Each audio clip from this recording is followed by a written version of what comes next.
What's up? Welcome to Saturday's Warrior for our final Big 12 power rankings of the season. I'm Trevor, and if you like talking BYU, Big 12, college football, realignment, all that good stuff, then we ask that you please like this video, subscribe to the channel. It really helps us a lot.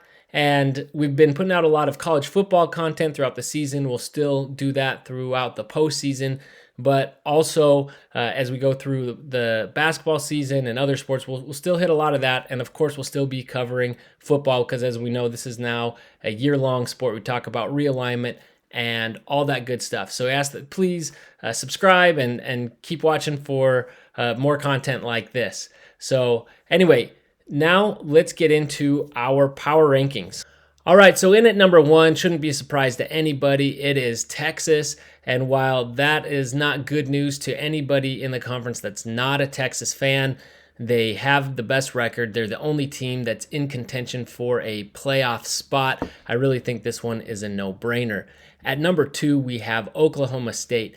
And while you could argue there are a couple teams that are at least as good or if not better than the Cowboys, I moved them up to two because they did earn that spot to the conference championship. And so they get a lot of benefit and momentum from that. And so I slotted them in at number two, even though at number three, where I have Oklahoma, I do think that they're probably a better team, although they did lose the head-to-head. So maybe it's a close matchup.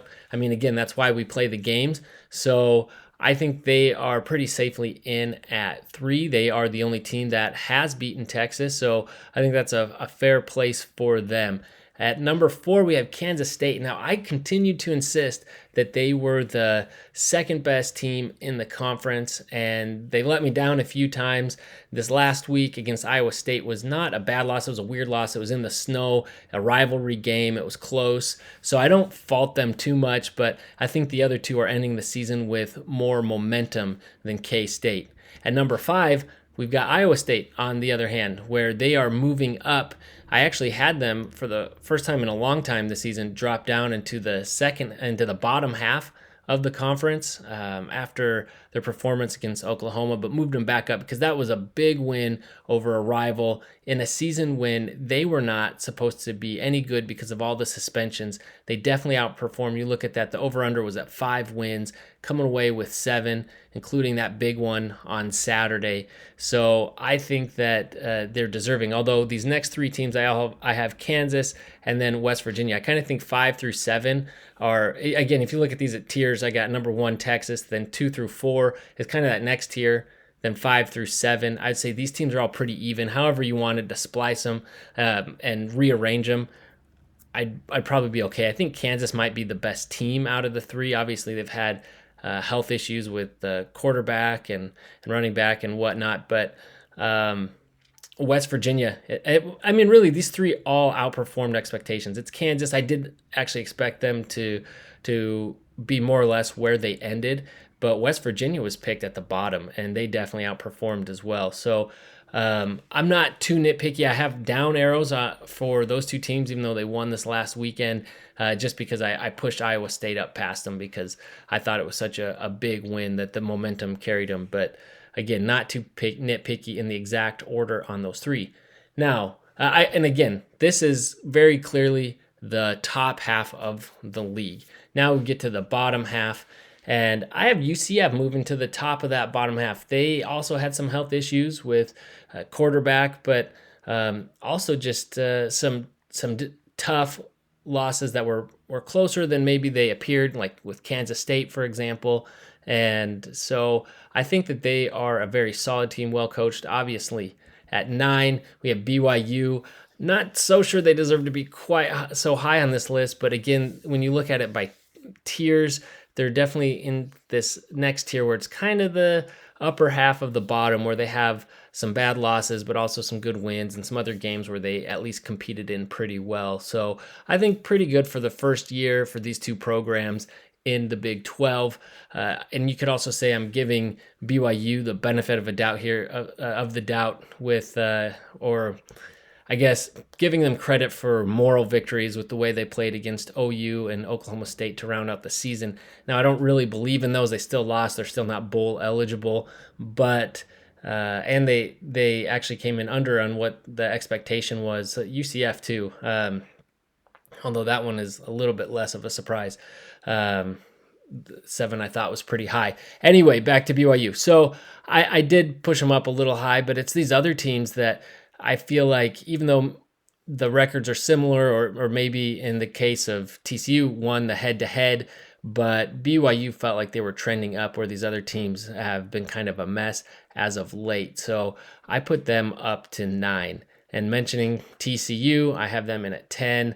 Again, they've just not looked themselves, and they've kind of gotten worse and worse as the season went on, whereas BYU finally looked like they had some things together and were at least competitive with other teams that are at the top of the conference.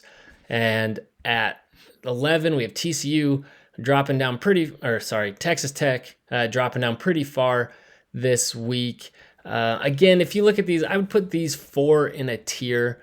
The top of the bottom, and these guys are all kind of in one. If you were to argue a lot to rearrange them in the exact order, I'd be open to arguments on any of those, but I think this block, these 4 would fall within these 4 rankings from 8 to 11. Tech, I think, has potential to. I mean, they hung with Oregon, and Oregon, I think, probably deserves to be in the playoff. So but they've also had some bad losses, including BYU, when they were not playing well. So let's go to next is Houston, and I think this is pretty obvious. I think they can kind of compete with anybody, and any night they can give you their best shot and give you a run for your money, and maybe occasionally pull it out.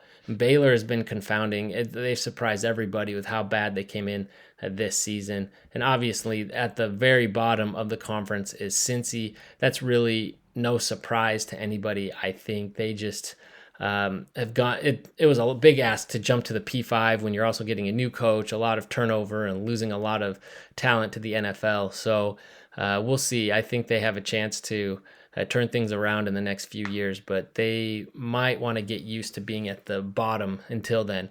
But anyway, so again, the exact placement, I feel pretty good about these. Definitely, if you look at it in terms of tiers, the 5 or so tiers that I've put them in throughout the season, they've consistently kind of been in this range. But exact ranking, I'd be kind of open to it. All right, so those are our final Big 12 power rankings for the season. We may do some after all the bowl games in the postseason, but I think this is it. At this point, the conference basically is who we think they are. And with bowl games, now more and more teams or players are choosing to sit and not playing them, and they just don't have the same meaning. Not all of them, at least most of the bowl games don't. So I'm not going to put too much stock in those. I think we know who the teams are. Let us know in the comments if you agree with our power rankings, how you would rearrange it. I'm curious to see what other people think about the Big 12 right now that we've finished the regular season.